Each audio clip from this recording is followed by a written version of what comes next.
Assalamualaikum warahmatullahi wabarakatuh.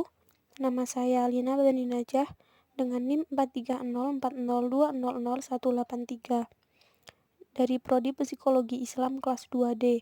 Di sini saya akan sedikit mereview tentang film yang berjudul Fiksi, guna untuk memenuhi tugas ujian akhir semester mata kuliah Psikologi Perkembangan 1. Film yang akan saya bahas kali ini berjudul Fiksi yang ditulis sebagai fiksi dengan menggunakan tanda titik di akhir kata. Ini adalah sebuah film drama cerita seru Indonesia yang dirilis pada tanggal 19 Juni 2008. Sutradara Mauli Surya, produser Paramawirasmo, Tia Hasibuan, Sabto Sutarjo. Ditulis oleh Mauli Surya dan Joko Anwar. Pemeran Ladia Sherly sebagai Alisha, Doni Alamsyah sebagai Bari, dan Kinar Yosi sebagai Renta. Musik oleh Zeki Haseli, sinematografi oleh Yunus Pasolang, perusahaan produksi Sinesurya Production, distributor Sinesurya Production, durasi 110 menit. Alkisah.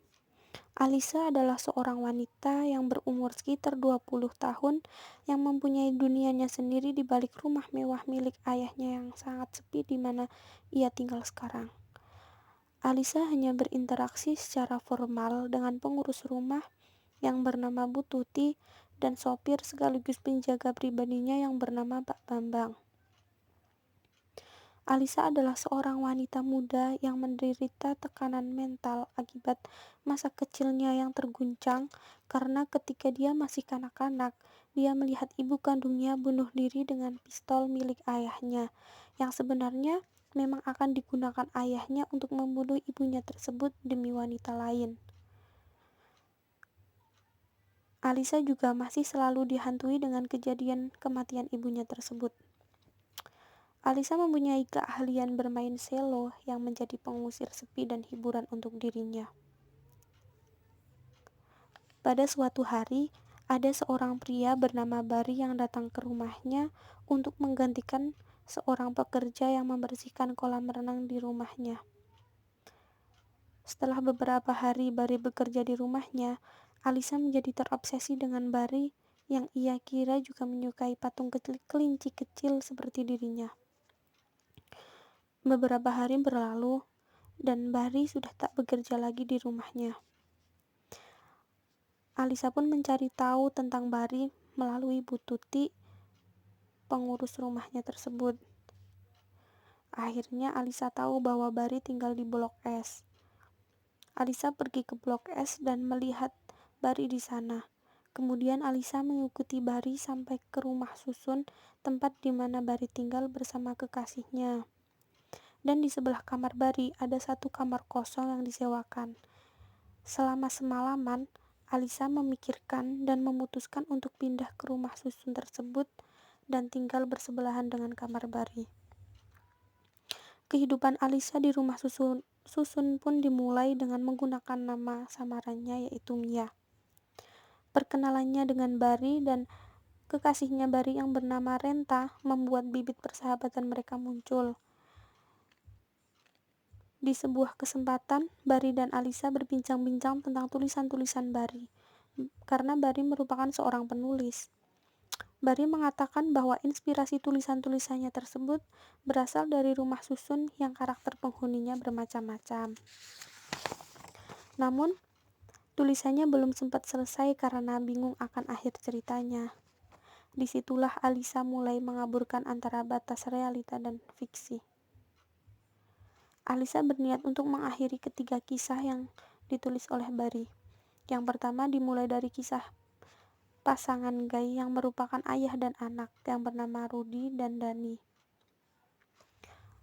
Alisa berusaha masuk ke kamar Dani dengan alasan membantu tugas kuliah Dani dan akhirnya Alisa mendapatkan nomor telepon orang tuanya Dani atau ibunya Dani. Kemudian Alisa menelepon ibunya Dani tersebut untuk memberitahu keberadaan Rudi dan Dani. Lalu ketika hari Jumat malam, diadakan pesta di rumah susun tersebut. Alisa datang ke pesta tersebut dan melihat sendiri akhir kisah itu. sang ibu menembak mati Rudy. Dengan begitu, Alisa dapat membenarkan anggapan Barry dalam cerita yang ditulis oleh Barry. Alisa yang masih syok ditenangkan oleh Barry dalam kamar Alisa. Barry memeluk Alisa dan akhirnya mereka melakukan hubungan seksual di kamar tersebut. Setelah beberapa malam mereka melakukannya, Alisa kini berniat mengakhiri cerita kedua, yaitu cerita tentang Budirah. Budirah adalah seorang wanita paruh baya yang hanya hidup bersama kucing-kucingnya di rumah susun tersebut. Alisa memulainya dengan mengunci pintu lubang tempat sampah di lantai kamar Budirah, yang akhirnya membuat Budirah harus pergi ke lantai bawah untuk membuang sampah, dan saat itu menjadi kesempatan Alisa untuk mengambil dan membuang kucing-kucing Budirah. Dan ketika Budirah tahu bahwa semua kucingnya lepas dan hilang, akhirnya Budirah bunuh diri dengan lompat dari lantai kamarnya tersebut. Kini Alisa ingin mengakhiri kisah ketiga, yaitu kisah Pak Kardi.